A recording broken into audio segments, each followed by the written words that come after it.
Blizzard has just cast out their massive net to catch people botting, cheating, or otherwise exploiting the game. And what do you know? A bunch of innocent players got caught up in it. And all they were doing was literally playing the game.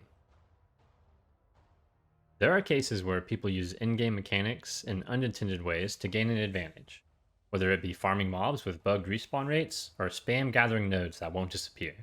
If you think what you're doing is unintended by the developers, you can't be that upset when they ban you. On the other hand, if you're playing the game exactly as intended, and they still ban you, you have every right to be furious. And that is exactly what happened.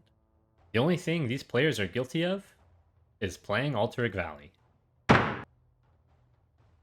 For those of you that don't know, Alterac Valley is an epic 40-person versus 40-person battle, with the main objective being to slay the opposing faction's leader.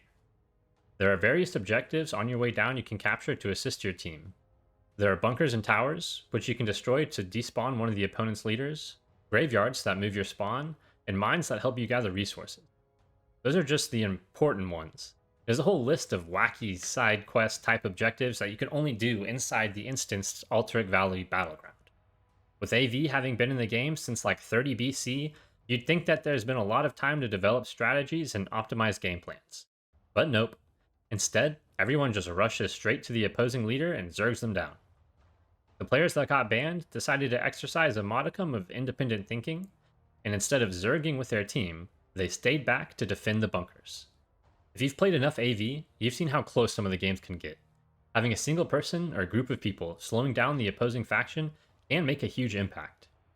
Whether it's the best, most effective way to play can be debated, but it is a legitimate way to play and help your team.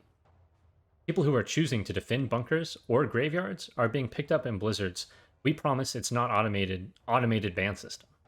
Since the people rushing the NPCs pick up a lot of damage and healing, the people defending proportionally have a lot less. Blizzard decides the people defending aren't participating, and bans them. If they don't want people playing defense, just spawn us in front of the bosses and turn it into Mythic Dungeon Invitational Alterac Valley. Or, if you don't want people defending, give them a debuff that reduces the amount of honor they get. But instead, they literally do the opposite. They give you a buff that increases the amount of honor you get when you're defending. Almost, and I know this sounds crazy, like they want to encourage people to defend.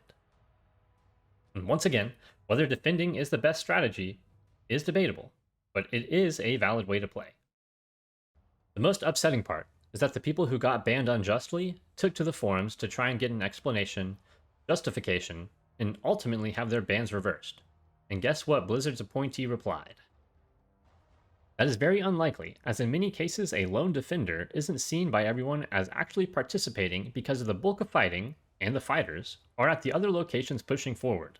If enough of the group you are with doesn't see defending a point alone as a valid strategy, it might be a good idea to work with the current group and adopt their strategy instead of fighting to implement your own, solo. So essentially, if everybody's doing the wrong thing, that doesn't matter. You gotta do it with them.